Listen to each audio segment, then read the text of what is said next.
자, 저희가 오프닝 때도 말씀드렸습니다만 2명의 여성을 무참히 연쇄살인했던 그 연쇄살인범의 신상이 조금 전에 공개가 됐습니다. 이인철 변호사님, 그 신상 공개된 연쇄살인범 누굽니까? 말씀해 주시죠. 네, 바로 2명의 피해자를 연속해서 살해하는 잔인한 범죄로 사회 불안을 야기하는 등 중대한 결과를 초래한 사람이 있습니다. 네. 바로 강윤성입니다. 이 사람입니다, 지금. 예, 성별은 남성이고요. 나이는 만 56세인데요. 저희가 이게 이제 방송하면서도 딱 이 사진을 보면서 했던 얘기가 있죠. 아, 정말로 멀쩡하게 생겼고 그러니까요, 네. 평범하게 생겼는데 이렇게 어떻게 끔찍한 잔혹한 범죄를 저질렀는지. 네. 근데 주의하실 게 뭐냐면 요즘에 흉악범은 이제 얼굴에 흉악범이라고 써 있지가 않습니다. 네. 이렇게 멀쩡하게 생긴 사람이 있거든요. 그래서 정말로 주의해야 될 것으로 생각이 됩니다. 지금 잘 봐주십시오.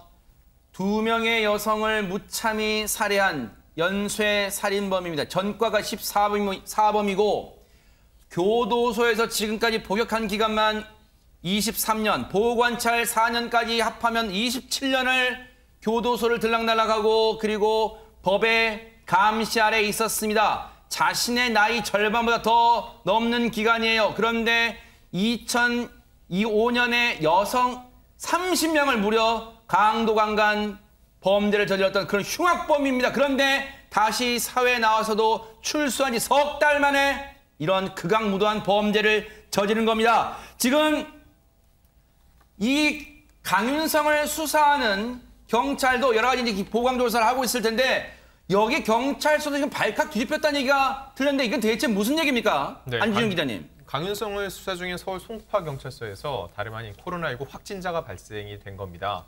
이 확진된 A 경장은요, 강 씨를 직접 수사하는 형사과는 아니었기 때문에 강 씨랑은 상관이 없을 수도 있지만은 중요한 거는 같은 형사과 소속 형사들이 강 씨를 수사하고 있기 때문에 이들 모두 검사 대상이 됐다는 겁니다. 네. 이 강 씨 같은 경우는요, 검사 대상이 아닌 것으로 밝혀졌지만 결과적으로 볼 때는 형사들 모두가 전수조사를 받아야 되는 상황이기 때문에 강 씨에 대한 수사 역시 조금은 지연될 것으로 보입니다.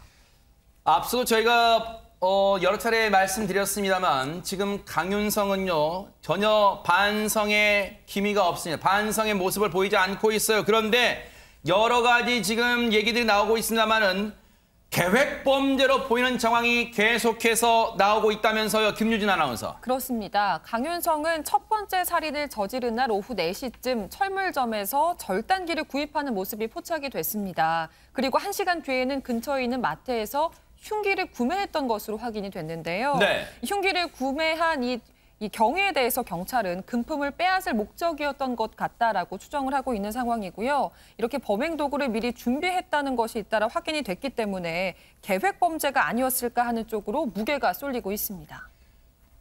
물론 저 흉기로 보세요. 철물점에서 절단기를 태연히 구입하고 그 철물점 업주분 앞에서 절단기를 사용법을 또 시연도 해봤어요. 이렇게 하는 건가 하고요. 그런데 그리고 나서 1시간쯤 뒤에 인근 마트에서 흉기를 구입합니다. 바로 저게 절단기를 사러 빌린 차량으로 이 철물점에 가서 절단기를 구입하는 과정 CCTV를 제가 보여드렸고요. 그리고 1시간쯤 뒤에 절단기를 구입한 지 1시간쯤 뒤에 흉기를 인근 마트에서 가게에서 구입을 하는데 저 흉기가 이번 범행에 흉기가 사용됐는지 범행의 도구로 사용됐는지는 아직 경찰이 더 보강 수사를 벌이고 있는 상황입니다. 그런데 일단은 안진용 기자님, 범행 동기에 대해서도 일단은 앞서 진술이 번복됐잖아요. 그러니까 계속해서 지금 면밀하게 경찰도 보강 수사를 하고 있는 것 같습니다. 네, 강 씨는 잡혔지만 밝혀야 될 게 많습니다. 그렇죠. 일단 계획 범죄 여부를 체크해야 되고요. 그 외에도 말씀하셨다시피 본인의 이 범행 동기를 번복을 하고 있고요. 게다가 자수했다는 것을 계속 강조를 하고 있거든요. 결국 경찰이 이 모든 걸 밝히기 위해서 첫 번째 피해 여성의 휴대전화를 버렸었는데 이거를 찾았습니다. 확보해서 정확한 범행 동기를 파악 중이고요. 그리고 전날 구속된 강 씨뿐만 아니라 도주 과정에서 연락했던 참고인들을 불러 조사를 해서 그 범행 동기, 계획범죄 여부, 그리고 도주 방법 등을 모두 확인할 계획입니다. 더 나아가서는 프로파일러를 동원해서 심리면담 및 정신상태 분석도 이루어질 예정입니다. 일단 강윤성, 연쇄살인 피의자의 강윤성 신상은 공개됐습니다만 밝혀야 될 게 앞서 말씀드린 것처럼 한두 가지가 아닙니다. 극악무도한 범죄를 저질렀는데 대체 어떤 심리 상태에서 이런 범죄를 또 저질렀는지 이미 수십 년 전부터 강도강간 범죄를 일삼아왔는데 지난 5월에 가출소한 뒤에도 반성의 개정의 전은 전혀 보이지 않았습니다. 그런데 어떤 심리 상태를 보였을까요? 당시 5월에 가출소한 뒤에 심리상담 치료사와 통화를 했다는데 했던 얘기 들어보시고 이어가 보도록 하겠습니다. 한 3, 40km 이제 천안에서 계속 올라가면서 이 고속도로 끝나는 입구가 이 중부고속도로 끝나는 입구까지 파노라마처럼 과거보다는 그냥 현실에 만끽한 거예요. 그냥 미래도 생각 안 나고 과거도 생각 안 나고 아 그냥 자유다. 저 이제 할인 매장 옷이랑 다 살라고 이제 이쪽으로 해서 일단은 먹고 잘 살아야죠. 그게 최고 목표죠. 뭐. 일단 안정이 돼야 되니까. 마치 지금 이 얘기를 들어보면요, 최진봉 교수님, 정말로 무슨 이 위축된 그런 마음보다는 뭔가 그냥 뭐 자기 고생하고 나서 어디 무슨 정말로 어디 저 산간 오지에 가서 고생하고 와서 이제는 누릴 거 다 누리겠다. 자유를 만끽하겠다. 지금 이런 얘기를 하고 있습니다. 그런 느낌이에요. 그러니까 정말 피해자들에서 미안한 마음이 한 부분이라 있었을까? 그러니까요. 이런 생각이 들 정도예요. 반성의 기미도 전혀 없고요. 좀 웃음도 일단 또 흘리잖아요. 그런 모습을 과연 이 사람한테 통화하면서 그러니까 본인의 이제 심리 상담을 도와줬던 그러니까 교도소 있을 때 심리 치료를 맡았던 외부에 있던 분과 통화를 하면서 저런 행동을 한 거거든요. 네. 일반적으로 이해가 안 돼요. 그러니까 결국은 본인의 잘못에서 반성하는 사람이라고 하면 저렇게 얘기하지 않죠. 내가 그동안 했던 잘못된 부분들을 얘기하고 이제 좀 사죄하며 살겠다. 네. 잘 적응하며 살겠다. 이렇게 얘기해야 되는데 마치 뭔가 들떠서 새로운 삶을 사는 자유를 만끽하는 그런 모습을 보였다고 하는 것은요.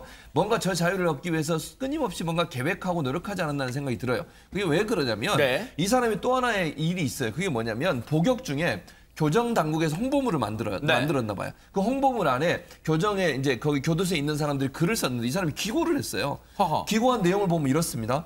다신 죄짓지 말자는 다짐 하루에도 수없이 한다. 그리고 피해자가 복수는커녕 오히려 합의해줘서 너무너무 고맙다. 이사 갔다는 피해자의 말을 듣고 공포 트라우마 얼마나 컸을까 죄스럽다. 이렇게 글을 썼어요. 그리고 나와서 2명을 죽입니까?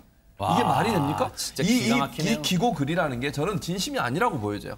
이 사람이 만약 이걸 진심으로 썼다면 과연 이렇게 나오자마자 전자발찌 끊기 전에 한 명에 대해서 그런 몹쓸 짓을 하고 전자발찌를 끊고 또 두 번째 그런 일을 어떻게 할 수 있습니까? 그러니까요. 저는요, 이 글 쓴 것도 가출소 받기 위해서 일부러 한 계획된 행동이다. 이렇게 보인다는 거죠. 그러니까요. 그 4년 전에 참회글에 이런 내용이 있어요. 자신이 만약에 그 끔찍한 범죄의 피해자였다면 복수를 계획했을 거래요. 한순간도 잊지 않고. 그런데 그 피해자들을 생각하면 자신이 그 살아있다는 게 그 살아있는 자신의 목숨이 더 죄스럽고 용서를 구할 길이 없대요. 얼마나 가증스럽습니까? 근데 죄책감은 온데간데 없고요. 앞서 통화 내용 들으시죠. 정말로 이런 통화 내용까지 이어갑니다. 마저 들어보시고 이어가 보도록 하겠습니다. 어렸을 때 제가 80년도 때 강남 그쪽에서 막 야타적도 했었고 막 저 어렸을 때는 타고 다녔어요. 저 19살, 20살 때는 차를.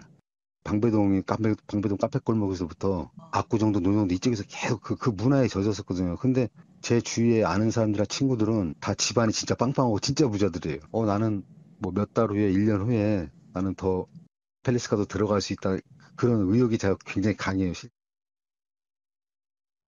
그런데 지금 얘기 들으셨죠? 뭐 반성은 기대도 하지 않지만요. 지금 과거를 회상하는 수준 정도가 아니라 입만 열면 무슨 과시윤해요. 일단 우리 친구 부자다. 나 뭐 타고 다니다 야타족이었다. 지금 이런 얘기를 주저리 늘어놓고 있습니다. 자기 과시가 좀 있는 것 같고요. 저 내용 외에도요.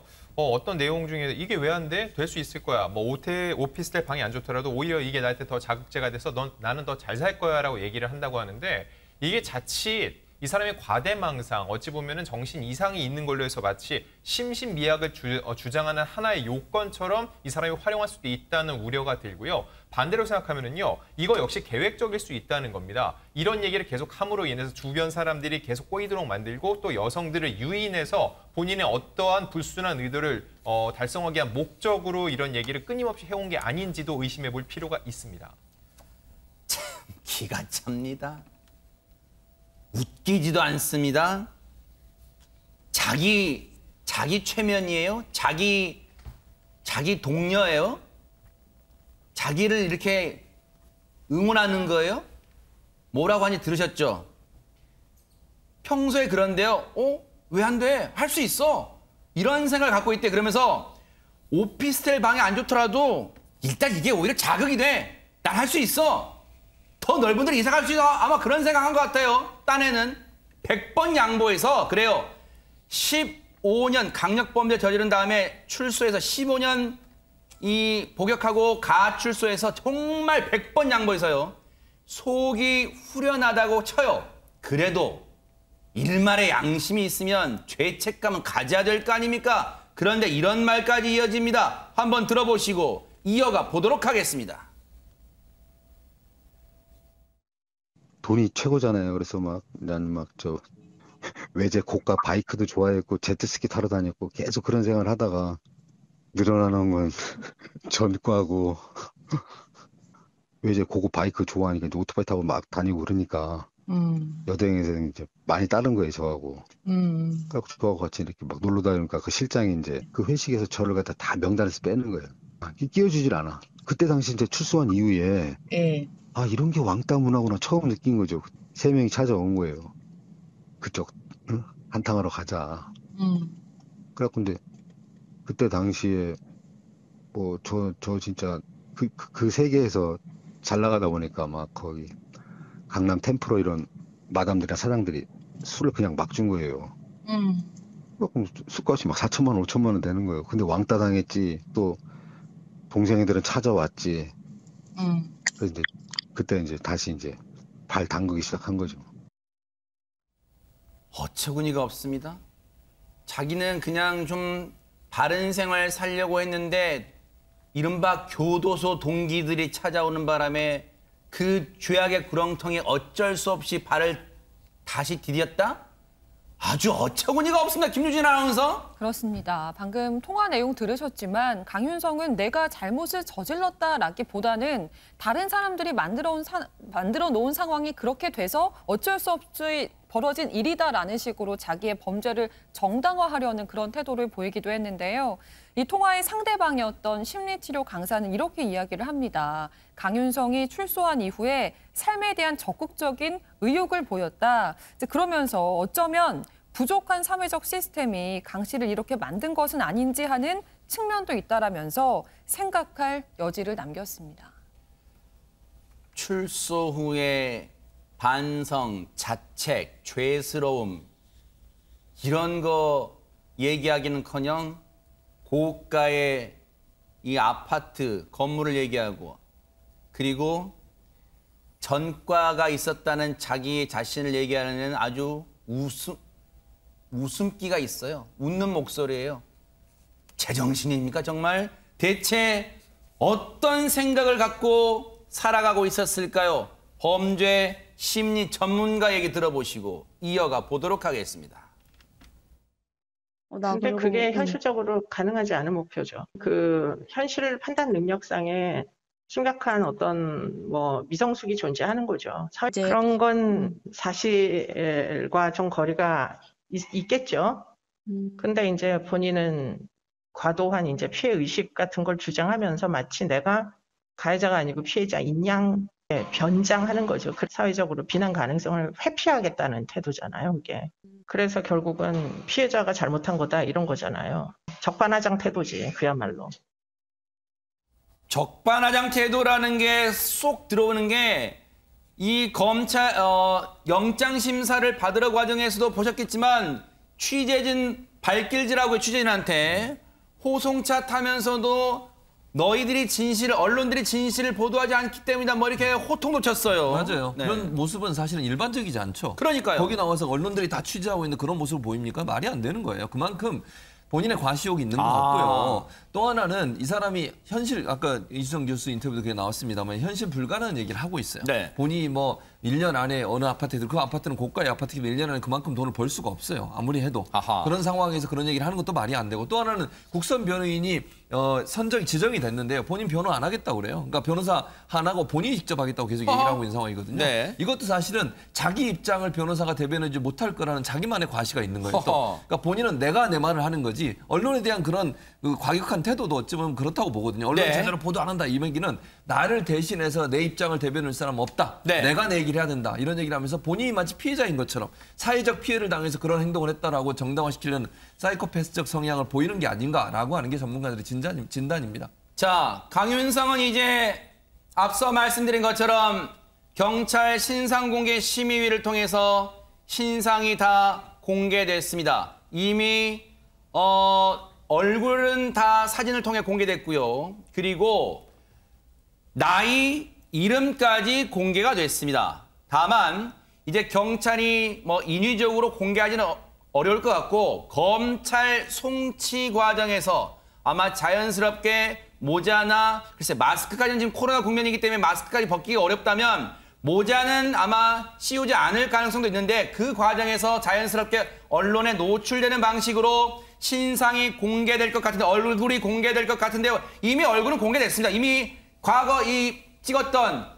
왜냐하면 전과가 있기 때문에 저렇게 이런 얼굴 사진은 있겠죠. 그래서 얼굴은 저희가 알 수 있습니다만 현재 모습, 과연 지금의 얼굴 모습은 어떻게 될지 검찰 송치 과정 등을 통해서 공개가 될 것 같고 앞서 그 흉악범들 언론이 마스크를 벗어달라고 하면 스스럼없이 마스크를 벗는 사람도 그런 흉악범도 왕왕 있어왔기 때문에 과연 자기 자신감에 찌들어 있는 강윤성도 마스크를 벗어달라는 취재 요구에 과연 마스크를 벗으면서 당당하게 자기 모습을 공개할지 뉴스파이트가 계속해서 이 강윤성 따라붙어 보도록 하겠습니다.